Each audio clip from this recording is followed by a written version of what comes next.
7월 20일 목요일 새벽기도에 하나님 앞에 드립니다.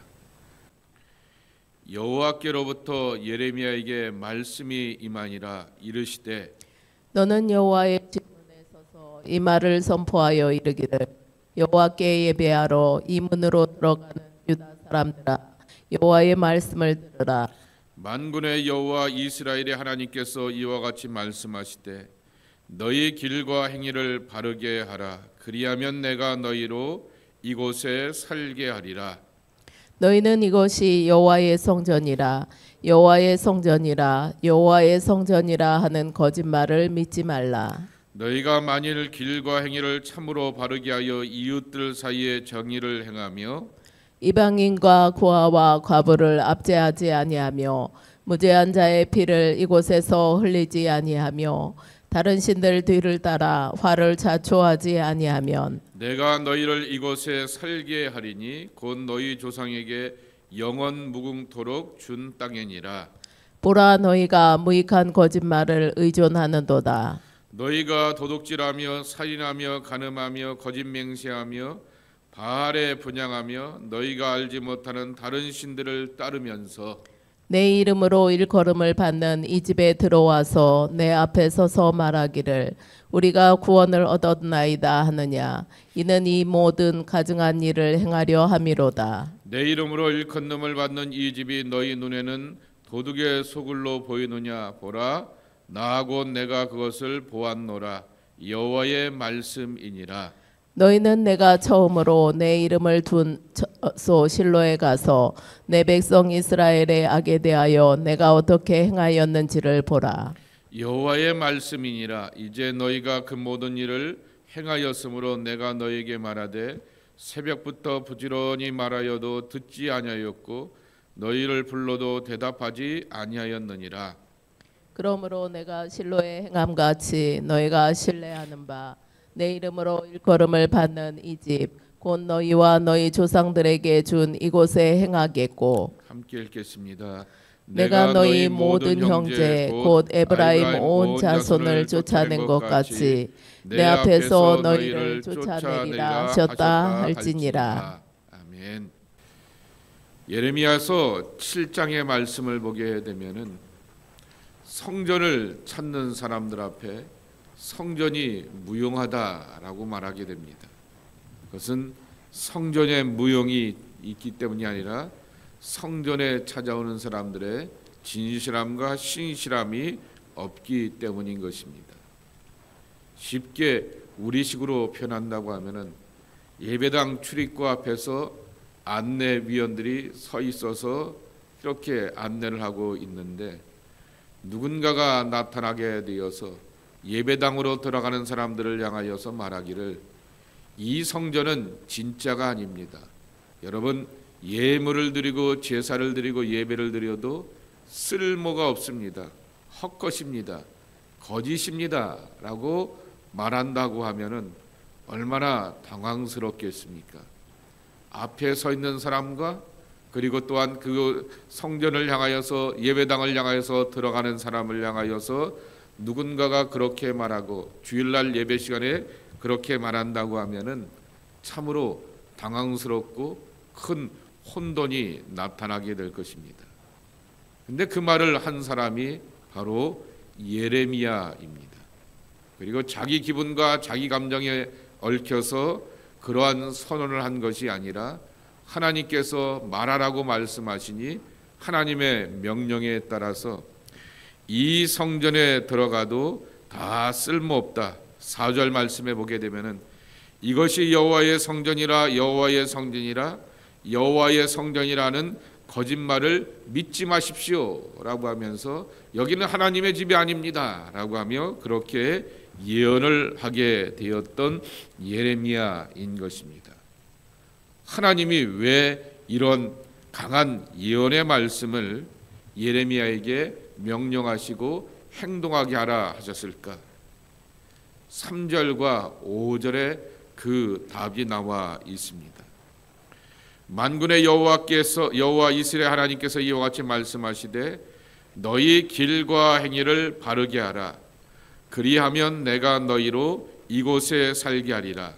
5절에도 보게 되면은 너희가 만일 길과 행위를 참으로 바르게 하여 이웃들 사이에 정의를 행하며 그랬습니다.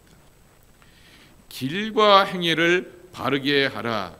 그러면 내가 너희로 이곳에 살게 하리라 그랬습니다. 성경 번역 가운데 이 로마와 그리스 사람들을 위하여서 번역되었던 성경이 라틴어 성경입니다. 그러니까 AD 한 2세기 경에 초기 성경 번역이죠. 근데 거기에 이제 오역들이 있고 의역들이 있다라고 하는 것을 나중에 원본 성경들이 사본 성경들이 발견되면서 좀 교정이 되었지만은 그러나 최초의 그러한 라틴어 성경이라고 하여서 벌가타라고 하는 것이 대중적이라고 하는 말입니다. 그래서 그러한 이 보편적으로 성경이 번역이 되었던 그러한 성경인데요. 그 성경 번역에 보게 되면은 3절의 말씀을 이렇게 말합니다. 그리하면 내가 너희로 이곳에 살기라 그랬는데, 그리하면 내가 이곳에서 너희와 함께 거할 것이다. 우리가 하나님의 집에서 찾아가고 예배하고 기도하는 이유는 뭡니까? 하나님이 여기서 머물러 계시기 때문에, 임재하시기 때문에 우리가 하나님을 찾아가는 것 아니겠습니까? 신앙인의 삶 가운데서 하나님의 부재는 저주와 공허함인 것입니다. 그러니 내가 기도하고 찬송하고 예배하고 뭔 일을 해도 하나님의 부재를 경험한다라고 하게 되면은 공허한 몸짓이 되고 외침이 되는 것입니다. 그러나 우리 신앙인의 삶 가운데 하나님의 임재, 그분의 임재를 경험하게 되면은 죄의 문제도 해결하게 됩니다. 삶의 연약함도 해결하게 됩니다. 공포와 두려움과 아픔도 능히 감당할 수 있는 것이 하나님의 임재인 것입니다. 그러기에 그 벌가타 번역에도 있는 것처럼 그리하면 내가 이곳에서 너희와 함께 거할 것이다. 얼마나 큰 축복과 약속일지 모르겠습니다. 근데 그 전제 조건은 3절과 5절에 말씀하기를 길과 행위를 바르게 하라, 바르게 참으로 행하라 라고 말하게 됩니다. 표준 세번역은 길과 행위를 생활과 행실을 바르게 하라 라고 이렇게 번역해 놓게 되었습니다. 길이라고 하는 것은 데레크라고 하는 시브리어인데요. 그 말의 뜻은 말 그대로 길, 도로를 의미하기도 합니다. 그리고 그것을 의역하게 되면은 생활 방식, 삶의 자세와 태도를 말하기도 하게 됩니다. 또 한편으로는 여행을 말하게 되었을 때 이 테레크라고 하는 길이라고 하는 단어를 이렇게 쓰기도 하게 되는 것입니다. 구약 성경에는 무려 700번이나 반복이나 되면서 설명을 하고 있는 것이죠. 걷다 보게 되면은 여행이 되는 것이죠. 그것이 하루 걷고 이틀 걷게 되면은 긴 순례의 여정이 되게 되는 것이고, 그 걸음걸이 속에 내 몸의 몸짓과 자세와 삶의 태도가 드러나게 되는 것이고, 계속해서 쭉 걷다 보게 되면은 내 생활의 방식들이 드러나게 되는 것이죠. 그래서 은유적으로 표현하게 되면은 사람의 활동과 행위, 이것이 바로 테레크라고 하는 길이라고 하는 단어 가운데 담겨져 있는 것입니다. 그래서 여러분 정말 열왕기나 사무엘서나 역대기를 보게 되면은 다윗의 길이라고 하는 말을 가장 대표적으로 쓰지 않겠습니까? 그것은 바로 의인의 길인 것이고, 다윗의 길을 걷지 않았다라고 말하게 되었을 때 그 길은 바로 악인의 길이라고 하는 것이죠. 연약함에도 불구하고 하나님을 의지하는 것, 그것이 바로 다윗의 길이었습니다. 악을 행하고 실수하였음에도 불구하고 회개하고 하나님 앞에 돌아서는 것, 그것이 바로 다윗의 길이라고 하는 것이죠. 우리가 우리의 생활 방식 가운데 연약함을 경험하기도 하고 다윗처럼 엄청난 실수와 정말 부끄러움을 경험하기도 하지만은 그것을 하나님 앞에 내어놓고 솔직하고 정직하게 고백하게 되는 것이 하나님께서 기뻐하시는 가장 건강한 삶의 방식, 생활의 태도, 믿음의 자세라 말할 수 있을 것입니다. 그리고 행위라고 하는 말, 이 말랄이라고 하는 말인데요, 말 그대로 실행한다, 실천한다라고 하는 것입니다. 말과 몸의 행위로 드러나는 것이라고 하는 것이죠.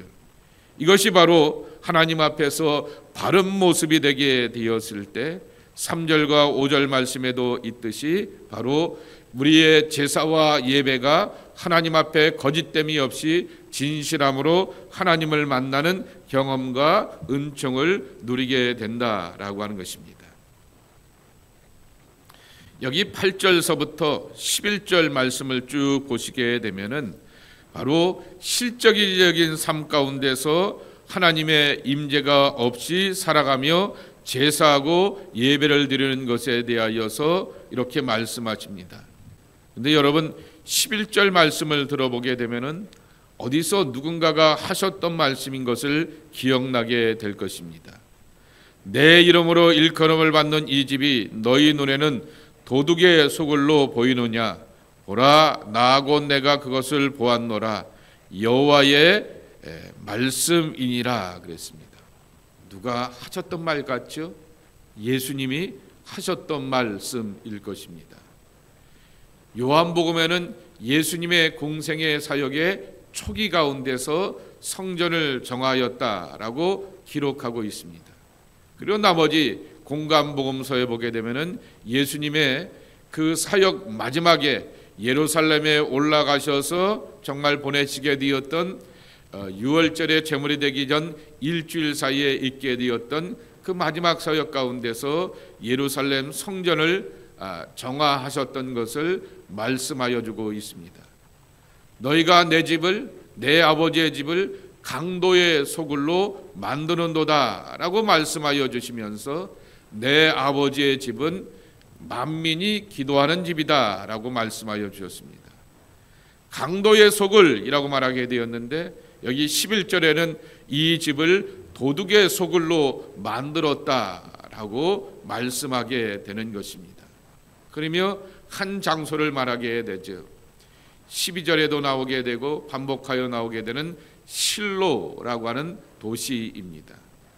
그것은 바로 여호수아서 18장에 있는 것처럼 실로에다가 여호와의 성막을 안치해 놓았던 곳인데 그러한 실로가 어떻게 되었느냐라고 말하면서 하나님의 성막에 하나님이 없이 하나님의 경건과 거룩과 임재가 없는 곳에 그 황폐함을 보았듯이 예루살렘도 하나님의 임재와 하나님의 거룩이 없는 곳에는 결국 황폐함밖에 남지 않을 것이다 라고 말씀하여 주시면서 바로 이 집을 만민이 기도하는 집, 이 집을 하나님을 만나는 집, 이 집을 바로 하나님의 은총과 자비와 죄사함을 받고 회복이 되는 집으로 세워가야 되지 않겠느냐라고 말하게 됩니다. 길과 행위를 바르게 하라라고 하는 그러한 가르침과 권면인 것입니다. 이 말씀을 가만히 묵상하면서 여러분 예수님이 이 성전을 정하게 되었듯이 예레미야도 이 성전의 무용론을 말하게 되면서 성전을 정화할 것을 말씀하여 주고 있습니다. 그래서 이렇게 묵상이 됩니다. 한 번은 내가 예비하는 나의 예배당을 정화할 필요가 있지 않겠는가라고 하는 것입니다. 교회를 리모델링하자라는 얘기가 아닙니다. 교회를 깨끗하게 대청소하자라고 하는 이야기도 아닙니다. 바로 내 마음의 성전, 내가 하나님을 만나고 경배하는 그 모습을 내 신앙 가운데서 한 번은 정화당해야 한다라고 하는 것입니다. 예수님의 권위 가운데서 성전이 정화되게 되듯이 이 예언자에게 권위를 부여하여 주셔서 예루살렘 성전을 정화하게 되듯이 하나님의 말씀의 권위 앞에 내가 굴복당하고 녹아지면서 스스로 한 번씩은 하나님의 집을, 내 안에 하나님의 집을 정화하는 연단과 훈련이 우리 안에 필요하다라고 하는 것입니다. 왜 그래야 하겠습니까? 하나님을 더 깊이 만나기 위하여서 더 하나님을 정확하고 분명한 모습으로서 만나고 내 기준과 내 잣대 가운데서 하나님을 예상하고 기대하는 것이 아니라 하나님의 기준과 잣대 아래서 내가 맞춰가며 살아가는 그 모습으로서 우리가 신앙생활을 해야 되지 않겠느냐라고 하는 것입니다. 종종 신앙생활하면서 연륜이 쌓이고 경험이 쌓이게 되면은 정말 그 경험과 연륜이 언제나 나의 기준과 나의 잣대가 되는 실수를 범하게 됩니다. 그러나 우리는 신앙생활 가운데 주종이 분명해야 합니다. 누가 갑이고 누가 을인가, 누가 주가 되고 누가 종이 되는가라고 하는 것에 대한 분명한 관계 설정이 필요한 것이죠. 그래서 기도하면 기도할수록, 말씀을 보면 말씀을 볼수록, 하나님 앞에 나와서 하나님의 임재 앞에 쌓여 있으면 쌓여 있을수록 더욱더 낮아지고 진실해지고 겸손해지는 것이 하나님의 백성들의 참 모습인 것이고, 날마다 그러한 은혜 가운데서 내 말과 행실과 삶을 돌아보는 것이 우리 앞에 필요하다라고 하는 것입니다. 그러기에 한 번은 성전을 정화당해야 한다라고 하는 것이죠. 그것이 바로 예레미야가 오늘 우리에게 주시는 그러한 교훈의 말씀인 것을 기억하면서 내 심령 가운데 하나님의 집을 세워가게 되는데, 오늘도 나는 하나님을 만날 그러한 자세와 태도와 준비가 되어 있는가라고 하는 것을 늘 돌아보면서 회개의 제물을 가지고서 하나님 앞에 나와야 하겠다라고 하는 것입니다. 이러한 진실한 믿음의 고백을 가지고서 하나님 앞에 나오게 되었을 때 예레미야를 사로잡아 주시고 강하게 하시고 담대케 하시게 되었던 그 하나님께서 우리를 붙들어 주시고 담대게 하여 주시어서 어떤 상황과 그러한 환경 가운데서도 굴하지 않고 하나님의 말씀 안에서 은혜를 경험하며 그 말씀이 선포되는 것 가운데 역사가 있고 능력이 있는 것을 경험하는 하나님의 사람들이 우리 모두가 되어야 하겠습니다. 이와 같은 믿음의 복을 누려가는 하나님의 사람들이 우리 모두가 되기를 예수님의 이름으로 간절히 축복합니다. 하나님 아버지 감사합니다. 오늘도 하나님 앞에 나와 기도하며 하루를 시작하는 저희들입니다. 이 집에서 기도하고 또한 방송을 보며 정말 하나님의 말씀 앞에 무릎을 꿇고 기도합니다. 주여, 우리의 예배당이, 우리의 성전이 정말 하나님 앞에서 정하다는 은혜 가운데서 새로워지고 내가 영원히 너희와 거하리라 라고 말씀하여 주셨듯이 하나님이 나와 영원히 거하는 삶을 살아가는 복된 우리의 신앙이 되기를 원합니다. 우리의 삶이 90이요 100세라고 하여도 하나님 불러가시게 되면은 우리는 다 영원하신 하나님 앞에 순간의 사람이 되지만은 그 짧은 찰나의 순간 가운데 하나님의 임재를 경험하면서 영혼의 깊이와 영혼의 오묘함을 경험하게 되고 정말 그 짧은 시간 가운데서 천년만년 이어질 것 같은 내 영혼의 만족과 안식을 하나님 앞에 우리가 누리고 있사오니 주여, 당신의 백성들을 축복하시고 은혜 허락하여 주시어서 영원하신 하나님을 만나는 기도와 찬송과 말씀의 사람들이 우리 모두가 되게 하여 주시옵소서. 그리하여서 나는 시간의 사람들이 아니라 순간의 사람들이 아니라 얼마 이렇게 삶에 한계가 있는 사람들이 아니라 영원하신 하나님 앞에 영원한 세계로 인도함 받는 것을 깨닫고 경험하는 은혜와 능력과 그리고 또한 소망을 간직하는 하나님의 복된 백성들로 축복하여 주시옵소서. 오늘도 주님을 찾고 의지하는 주의 백성들 한 사람 한 사람 찾아와 주시고 만나 주시고 가르쳐 주시고 깨닫게 하시고 용기와 감동을 함께하여 주시어서 주님의 부르심 가운데서 소망을 간직하며 우리의 미래를 열어가기를 간구합니다. 주님, 저희들과 함께 하시고 주님 임마누엘로 우리 가운데 만나 주시옵소서. 우리의 기도와 간구와 묵상 가운데 함께 하시는 예수님의 이름으로 간절히 축복하며 기도하옵나이다. 아멘.